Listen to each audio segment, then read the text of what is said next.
Ce sont elles qui nous accueillent en arrivant à Sierre. Deux grandes tours qui flirtent avec les sommets environnants. Elles portent un illustre nom, Aldrin, comme Buzz, l'astronaute américain qui posait le pied sur la Lune quand elle sortait de Terre. Aujourd'hui, ces tours souffrent d'une image beaucoup moins prestigieuse. Un important réseau de drogue y a tissé sa toile pendant des années. Il a été démantelé par la police il y a plusieurs mois, mais depuis, les mots violence, criminalité, banlieue à la française collent à ces murs. Nous avons passé plusieurs jours et nuits au cœur du quartier, auprès de ses habitants et habitantes et de celles et ceux qui se battent pour dépasser cette mauvaise réputation. Derrière les clichés, d'autres enjeux apparaissent, de précarité, d'intégration et d'espoir pour les jeunes qui y vivent. Plongée au cœur de la cité Aldrin.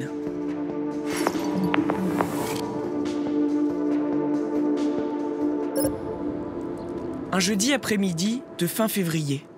Au pied des tours, c'est le calme plat. À peine quelques allées et venues. D'apparence, une cité comme une autre, comme on en trouve dans toutes les villes de Suisse ou presque. Pourtant, certains ne se sentent plus en sécurité. Patrick Studer habite ici depuis 15 ans. Ce quartier, il l'aime, mais ne le reconnaît plus tellement. C'est un vrai petit paradis, sauf que quelques désagréments dus à ces fameuses cités Aldrin. Parfois, les échanges de drogue se font sous nos fenêtres. Ils se mettent au coin de l'immeuble là-bas, ils guettent. Il y a des guetteurs. Et puis, ils testent la marchandise sur les boîtes aux lettres de l'immeuble d'à côté. Et on les voit filer, quoi. Je pense qu'il y a quand même des gens qui sont inquiets de ce qui se passe et qui sortent plus vraiment. Ceux qui sont ici à plein pied, ils restent pas très longtemps. Il y a quelques jours, la cité a fait les gros titres. On découvre qu'elle a hébergé pendant 3 ans un réseau de trafic de drogue sans précédent dans le canton. Au pied de ces immeubles, dans ces caves, ces appartements, de grosses quantités de drogue ont transité. Une demi-tonne de cannabis, quelques kilos de cocaïne. Butin estimé, 4 millions de francs suisses. Une trentaine de jeunes sont impliqués, dont un tiers de mineurs, 13 ans pour le plus jeune. La police cantonale a enquêté pendant des mois et finalement démantelé le réseau. C'était fin 2023. Pierre-Antoine Lengen est le chef de la PJ valaisanne. Ce qui le frappe dans cette affaire, c'est la structure du groupe, à l'image de ce qui se ferait dans les banlieues françaises.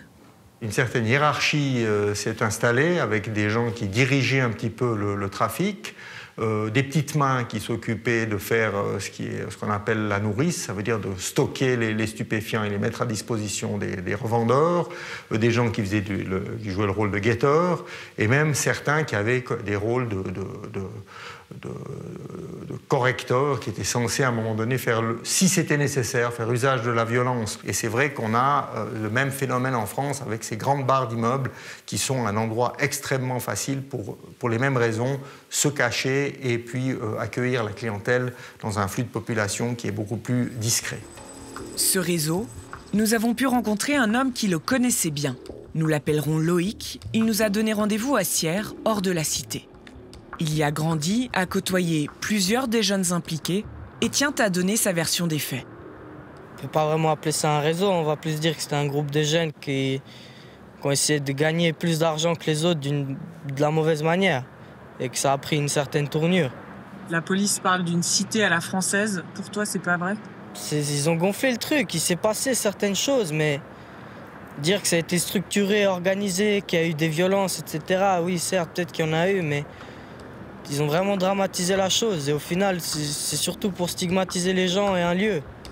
Pour lui, ça n'est pas la cité Aldrin le problème, mais un manque de perspective pour celles et ceux qui y vivent. L'ennui, c'est dangereux, c'est très dangereux. Ça pousse à avoir des idées stupides et à commettre des choses stupides. T'as des jeunes, ils s'en sortent très bien, mais t'en as certains, t'as une minorité qui est en grande difficulté, en grande détresse. Et c'est sur eux qu'il faut se focaliser. Salut!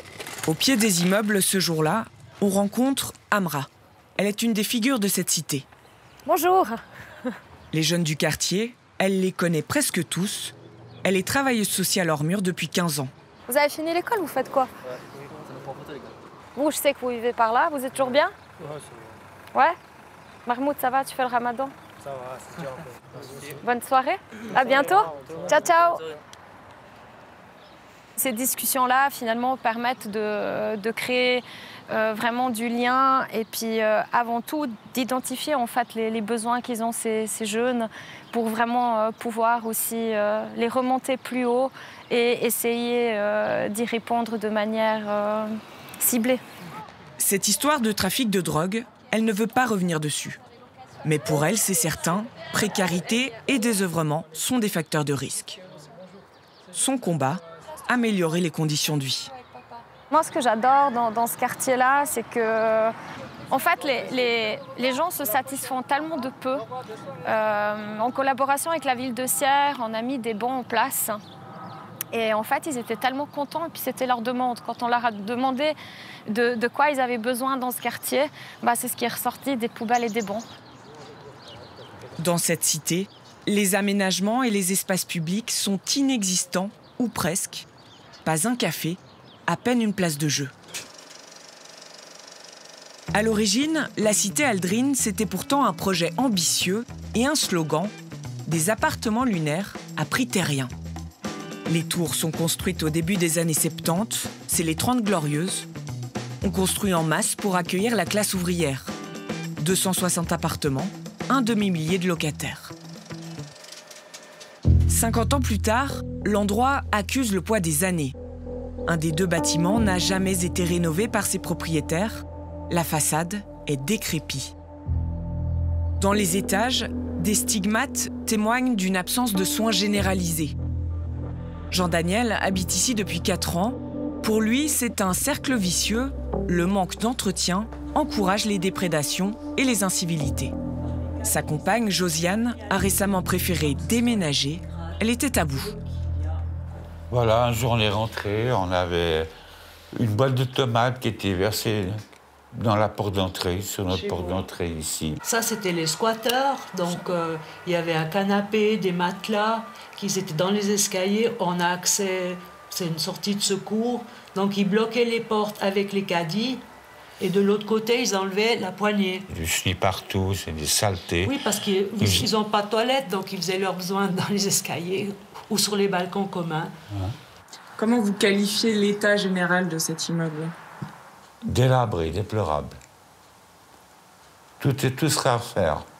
La qualité de l'eau, les conduites d'eau, vous tirez de l'eau, ça sent les œufs pourris. Comment vous expliquez que les propriétaires ne fassent pas de travaux ici? Parce qu'ils s'en foutent, royalement.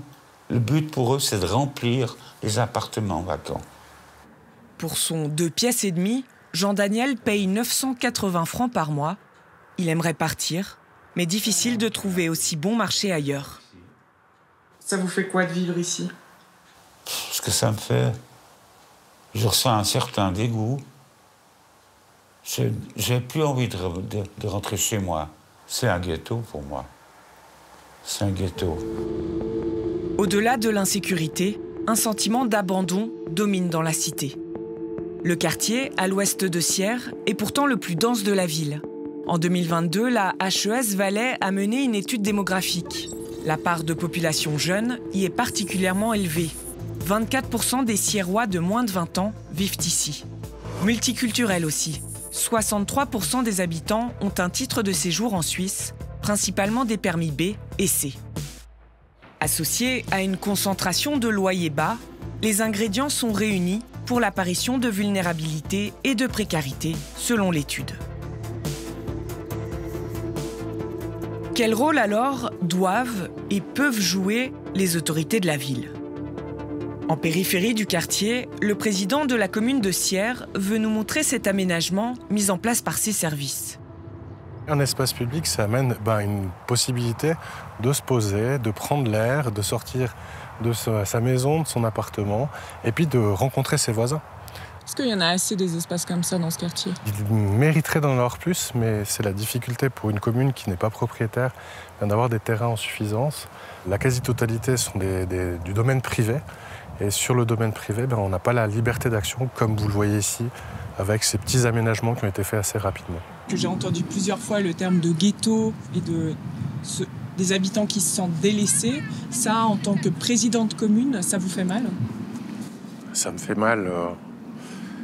Qu'est-ce que ça veut dire être délaissé, hein? Et quelles sont les attentes aussi? Après, il y a beaucoup d'attentes envers la collectivité publique. On a un travail à faire. On ne peut pas être partout. On ne peut pas être 24 heures sur 24 à tous les endroits. Dans la cité, il y a aussi parfois de belles histoires. Après des années de travail et avec le soutien de la ville, Amra a réussi à mettre sur pied le Far West. Dans cet appartement au cœur du quartier, une dizaine d'acteurs sociaux assurent des permanences. C'est pas très grand, mais la déco est plutôt conviviale et sympa. Justement, c'est pour casser un petit peu ce côté formel où, en fait, on reçoit les gens sans rendez-vous, de manière anonyme et gratuite. L'idée est de faire venir les prestations sociales directement à la population et non l'inverse. Moi, mon but, finalement, c'est de s'assurer que, peu importe l'âge que tu as, ton statut social, ton origine, que tu puisses avoir accès aux droits, aux opportunités, et aux différentes ressources. Désenclaver la cité, y faire venir les opportunités. Cette semaine-là, en Valais, c'est les vacances de carnaval. À la salle de sport, un atelier cirque est organisé pour les enfants d'Aldrin. Il a été pris d'assaut. On répète à fond. Dans quelques jours, ce sera le spectacle devant public. Pour Milkia, Maria et Jessica, le stress commence à monter. Moi, je vais faire le fil de fer et l'acrobatie. Moi, je fais la même chose parce que je fais les deux trucs avec elle. Et moi, je fais aussi le fil de fer. Nous trois, exactement, on fait le fil de fer ensemble. Et aussi, je fais le jonglage. Cette semaine de cirque, ça représente quoi pour toi? J'aime bien car je suis avec mes copines et je peux m'amuser. Et je fais des expériences.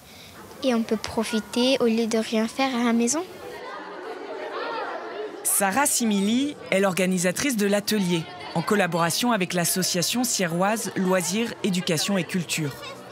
La mauvaise réputation du quartier, elle ne la comprend pas. Ça fait 4 ans qu'on y est et en fait, on a toujours plus d'inscriptions des enfants, toujours plus de participation des parents. Donc c'est vrai qu'on a une vision complètement autre en fait. Avec le cirque, on arrive à vraiment travailler avec elles et eux, à la fois le respect de l'autre, le respect de soi, travailler ensemble, le collectif. Et c'est vraiment, voilà, les enjeux dessous, c'est vraiment de pouvoir mieux vivre ensemble. Un peu plus loin, dans le hall, on rencontre Zara. Elle est arrivée de Libye il y a 4 ans avec ses 3 enfants. Aux côtés de Marwa, une autre maman du quartier, elle gère la déco du spectacle. Faire participer les parents, c'est aussi le but de cette semaine. Cette année, on a fait la couleur pour les balles. C'est le groupe solaire. Oui, je pense que nous travaillons bien. Oui. Le fait qu'il y ait une activité comme ça qui soit proposée dans le quartier, vous en pensez quoi? C'est très bien pour les enfants d'arriver ici, partageons ensemble, faire activité, c'est très bien. Travailler sur la cohésion sociale, miser sur les jeunes et leur proposer d'autres perspectives que celles des tours. À la cité Aldrin, on veut s'émanciper des clichés et éviter les erreurs du passé.